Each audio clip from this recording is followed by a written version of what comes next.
မြောင်းလျာရာဇဒုပြရှင်ဘိမသာရိုင်းတော်ရာဇဒုပြရှင်အစာတသိတာတော်အစီတမြယဟမှာဖယားဖြစ်ပြီးနောက်ဆုံးဘဝမှာကေတုမရီပြည်ကြီးရှိ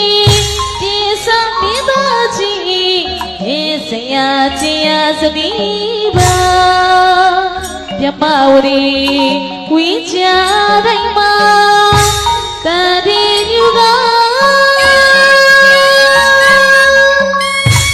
ဣတိပရဏသမီးတော်မှာအရိမီတီယအလောင်းတော်ပွားမြင်လာ